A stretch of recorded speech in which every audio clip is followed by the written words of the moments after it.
ഏതാണ്ട് 38 ദിവസം ആയി നമ്മൾ നിരാഹാര സമരം ആരംഭിച്ചിട്ട്.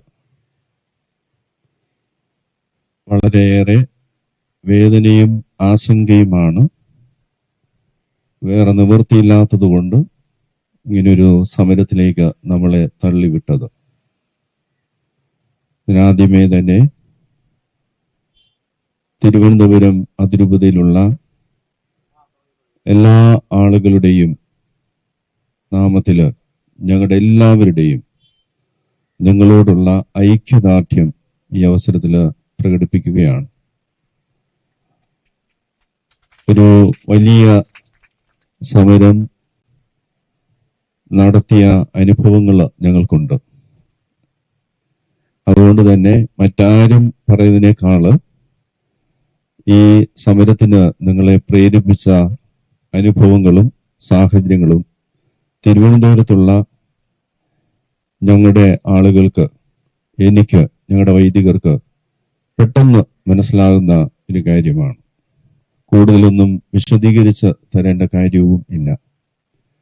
എന്ന് തന്നെ ആയാലും നിങ്ങളെല്ലാവരെയും ഈ വേളയിൽ അനുമോദിക്കുകയാണ്, അഭിനന്ദിക്കുകയാണ്. കാരണം വേറെ നിവൃത്തിയില്ലാത്തത് കൊണ്ട് നമ്മുടെ തന്നെ അവകാശങ്ങൾ നേടിയെടുക്കുവാനായിട്ട് നമ്മൾ ഈ അഫക്റ്റഡ് ആയിട്ടുള്ള 613 കുടുംബങ്ങൾ, അതിനോട് അനുഭാവമുള്ള മറ്റ് നാട്ടുകാർ ഒരുമിച്ച് ഇങ്ങനെയൊരു സമര പരിപാടി ആരംഭിച്ചു. അത് ദൈവാനുഗ്രഹത്താല് മുടങ്ങാതെ, മറ്റനിഷ്ട സംഭവങ്ങൾക്കൊന്നും ഇടകൊടുക്കാതെ നമ്മളത് മുന്നോട്ട് കൊണ്ടുപോകുന്നു എന്നത് ആ ഒരു വലിയ കാര്യം. അതത്ര എളുപ്പമല്ല. പക്ഷെ നിങ്ങളത് 38 ദിവസമായിട്ട് വളരെ സജീവമായിട്ട് തന്നെ പൊതു സമൂഹത്തിന് മുന്നിൽ നമ്മൾ നേരിടുന്ന അന്യായം, അനീതി, അത് ബോധ്യപ്പെടുത്തുവാനായിട്ട് ഈ സമരം ഉപകരിച്ചു. എനിക്ക് തോന്നുന്നു ഇന്ന് കേരളത്തിലുള്ള ഒരു രാഷ്ട്രീയ പാർട്ടിയും നമ്മൾ ഏറ്റെടുത്ത് നടത്തുന്ന ഈ സമരം ആവശ്യമില്ലാത്തതാണ് എന്ന് പറയില്ല. നമ്മുടെ കൂടെയാണ് എന്ന് തന്നെയാണ് എല്ലാ രാഷ്ട്രീയ പാർട്ടികളും നേതാക്കളും ഇതുവരെ പറഞ്ഞതും. മറ്റു വിവിധ സമുദായങ്ങളിൽപ്പെട്ട നേതാക്കള്, സംഘടനകള് എല്ലാവരും ഈ സമരം ന്യായമാണ്, എത്രയും പെട്ടെന്ന് ഇതിന് ശാശ്വത പരിഹാരം ഉണ്ടാകണമെന്ന് ആഗ്രഹിക്കുകയും ആ അഭിപ്രായക്കാരുമാണ്. എന്നിട്ടും ശാശ്വത പരിഹാരം ഇതുവരെ ഉണ്ടാകുന്നില്ല എന്നുള്ളതാണ് നമ്മുടെ നാട്ടിലെ ദയനീയ അവസ്ഥ. അഭിനന്ദ പിതാവ് സൂചിപ്പിച്ചതുപോലെ നമ്മുടെ കേരളത്തിന്റെ തലസ്ഥാന നഗരത്തിൽ നിന്നാണ്, ആ പ്രദേശത്തു നിന്നാണ് ഞങ്ങൾ വരുന്നത്. അവിടെയുള്ള കത്തോലിക്കരായ സഹോദരങ്ങൾ ഒരുമിച്ച് കൂടി 12-ാം തീയതി തിരുവനന്തപുരം നഗര ഹൃദയത്തില് സെക്രട്ടേറിയറ്റ് രക്തസാക്ഷി മണ്ഡപത്തില് ഒരു സന്ധ്യക്ക് ഇവിടെയുള്ള നിങ്ങളുടെ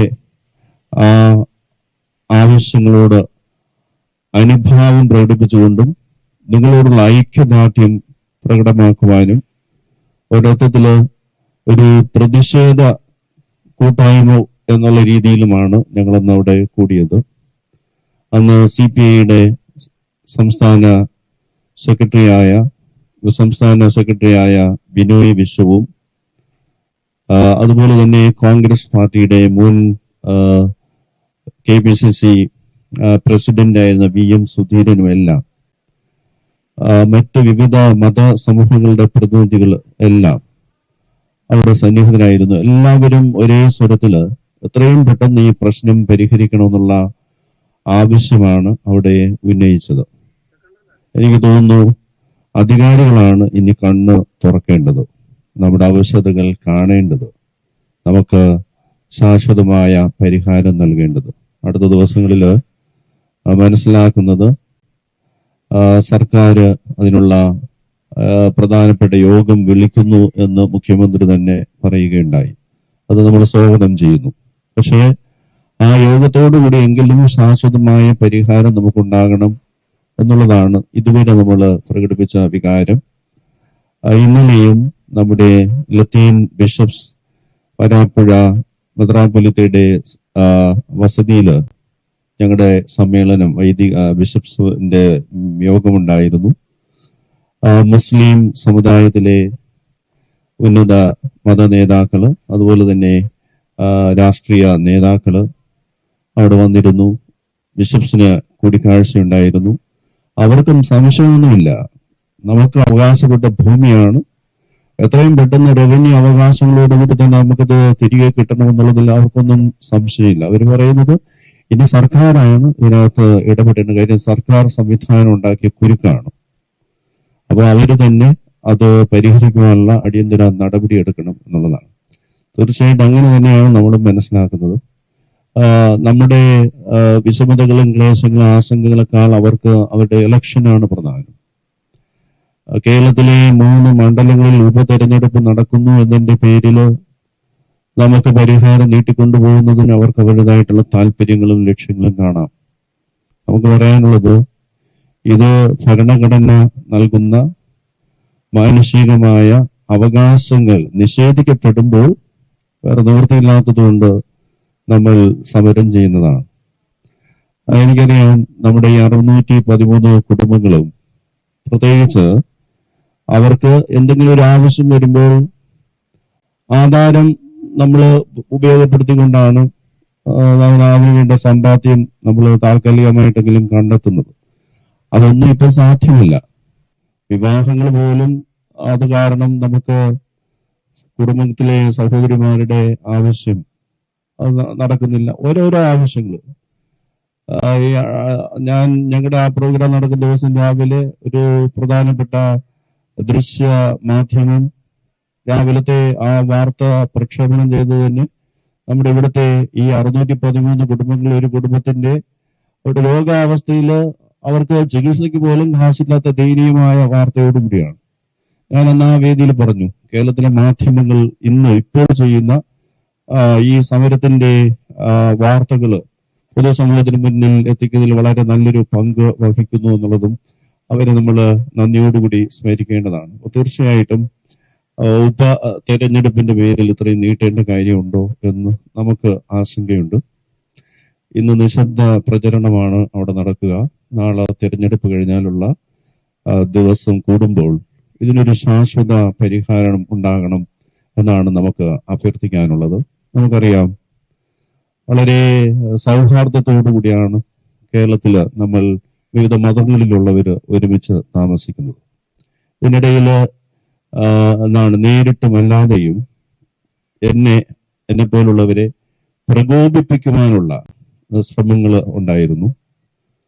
അതായത് ഈ മുനമ്പത്ത് നടക്കുന്ന ഈ സമരത്തോട് ഐക്യദാർഢ്യം പ്രകടിപ്പിച്ചില്ല എന്നുള്ള രീതിയിൽ അവർക്ക് അവരുടേതായിട്ടുള്ള അജണ്ടയുണ്ട്. എന്തുകൊണ്ട്? എന്നോടുള്ള താല്പര്യം കൊണ്ടോ ഒന്നുമല്ല. അതെ.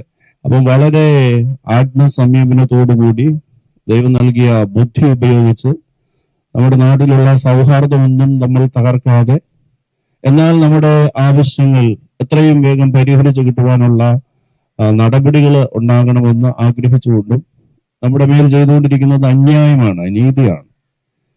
നമ്മൾ സ്വന്തം അധ്വാന ഫലം കൊണ്ട് സമ്പാദിച്ച നമ്മുടെ വീട് അല്ലെങ്കിൽ 2-4 സെന്റ് ഭൂമി ഒരു സുപ്രഭാതത്തിൽ വന്നിട്ട് നമ്മുടേതല്ല എന്ന് ആരെങ്കിലും പറഞ്ഞാൽ അതിനോട് ഒരിക്കലും യോജിക്കുവാനായിട്ട് നമുക്ക് സാധ്യമല്ല.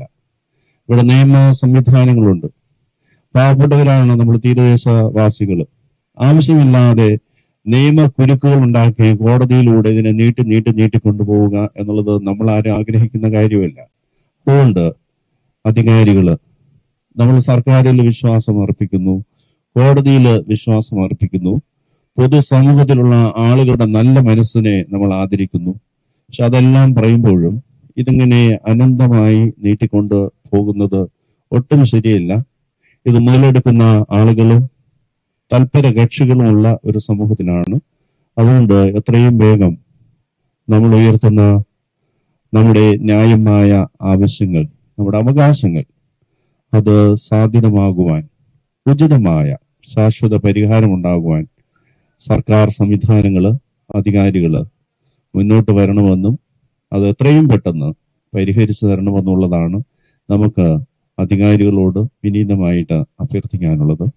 എനിക്ക് തോന്നുന്നു മുഖ്യമന്ത്രി ആഹ്വാനം ചെയ്ത അല്ലെങ്കിൽ വിളിച്ചു കൂട്ടുന്ന മീറ്റിംഗിൽ നമുക്ക് തൃപ്തികരമായ പരിഹാരം ഉണ്ടായില്ലെങ്കിൽ നമ്മൾ സമരം തുടരണം. കാരണം ഇത് നമ്മുടെ ജീവിതത്തിന്റെയും നിലനിൽപ്പിന്റെയും വിഷയമായിട്ട് നിൽക്കുമ്പോൾ നമുക്ക് അങ്ങനെ പിന്മാറാനായിട്ട് സാധിക്കത്തില്ലല്ലോ. അങ്ങനെ ഉണ്ടാകാതിരിക്കട്ടെ എന്നാണ് ആഗ്രഹവും പ്രാർത്ഥനയും. ഞാൻ അധികം നേരം നീട്ടി സംസാരിക്കുന്നില്ല. ഈ വെയിലത്ത് നമ്മളെല്ലാവരും ഇങ്ങനെ ഒരു സമര പരിപാടിയിലേക്ക് തള്ളിവിട്ടതാണ്. അത് വീണ്ടും വീണ്ടും നീട്ടിക്കൊണ്ടുപോകുവാൻ ഇടയാക്കാതിരിക്കുക എന്നുള്ളതാണ് ബന്ധപ്പെട്ടവരുടെ ഭാഗത്തുനിന്ന് ഉണ്ടാകേണ്ടത്. അങ്ങനെ ഏറെ വേഗത്തില് ഈ പ്രശ്നങ്ങൾക്ക് ശാശ്വത പരിഹാരം, നമുക്ക് എല്ലാവർക്കും സ്വീകാര്യമാകുന്ന പരിഹാരം ഉണ്ടാകട്ടെ. ഇതിനു വേണ്ടി നേതൃത്വം കൊടുക്കുന്നവര്, സമരത്തിന് നേതൃത്വം കൊടുക്കുന്നവര്, ഇതിൽ പങ്കാളികളാകുന്നവര്, നമ്മളോടുള്ള താല്പര്യം കൊണ്ട് ഇവിടെ വന്ന് നമ്മളുള്ള ഐക്യദാർഢ്യം പ്രഖ്യാപിക്കുന്നവർ, ഇവരെല്ലാവരും നല്ല മനസ്സോടുകൂടി നിങ്ങളോടൊപ്പം സ്മരിക്കുന്നു. അവർക്ക് നന്ദി പറയുന്നു. നിങ്ങൾക്ക് എല്ലാവർക്കും ഒരിക്കൽ കൂടി ഈ സമരത്തിന് വേണ്ടി നിങ്ങൾ എടുക്കുന്ന ത്യാഗവും നിങ്ങളുടെ പ്രയത്നങ്ങളും എത്രയും വേഗം ഫലമണിയട്ടെ, ശാശ്വത പരിഹാരം ഉണ്ടാകട്ടെ എന്ന് ആഗ്രഹിച്ചുകൊണ്ടും പ്രാർത്ഥിച്ചുകൊണ്ടും ഒരിക്കൽ കൂടി നിങ്ങളുടെ വേദനകളിലും ആശങ്കകളിലും ഞെരുക്കങ്ങളിലും മറ്റാരെക്കാളും വേഗത്തിൽ അത് മനസ്സിലാക്കുവാൻ, അതിൽ പങ്കുചേരുവാൻ ഞങ്ങൾക്ക് സാധിക്കും. ആ അനുഭവം ഞങ്ങൾ സജീവമാണ്. അകലെയായിരുന്നാലും ഓരോ ദിവസവും ഈ സമരപ്പന്തൽ നടക്കുന്ന കാര്യങ്ങൾ ഫോളോ അപ്പ് ചെയ്യുന്നുണ്ടായിരുന്നു. അത്യാവശ്യം വേണ്ട ഇതുമായി ബന്ധപ്പെട്ടുള്ളവരുമായിട്ടുള്ള കോണ്ടാക്ട് ഉണ്ടായിരുന്നു. ഞങ്ങളുടെ ആളുകൾ എല്ലാവരും ഞങ്ങളുടെ ഈ പ്രത്യേക അനുഭവത്തില്, പ്രതികൂല സാഹചര്യത്തില് നിങ്ങളോടൊപ്പമാണ്. ഇത് എത്രയും വേഗം ശാശ്വത പരിഹാരം ഉണ്ടാകുവാൻ ദൈവം അനുഗ്രഹിക്കട്ടെ. ഇതിന്റെ പിന്നിലുള്ള ഉത്തരവാദിത്തപ്പെട്ടവരെ നല്ല ബുദ്ധിയും നല്ല തീരുമാനങ്ങളും കൈക്കൊള്ളുവാൻ അവർക്ക് ഇടയാകട്ടെ എന്നും കൂടി ആഗ്രഹിക്കുകയും പ്രാർത്ഥിക്കുകയും ചെയ്യുന്നു. നിങ്ങൾ എല്ലാവരെയും ദൈവം നിങ്ങളുടെ കുടുംബങ്ങളെ പ്രതികൂല സാഹചര്യത്തിലും ധൈര്യവും പ്രത്യാശയും പകർന്നുകൊണ്ട് നിങ്ങൾ മുന്നോട്ട് പോകാൻ ഇടയാക്കട്ടെ എന്നും കൂടി പ്രത്യാശിച്ചുകൊണ്ട് എൻ്റെ വാക്കുകൾ ചുരുക്കുന്നു. നന്ദി.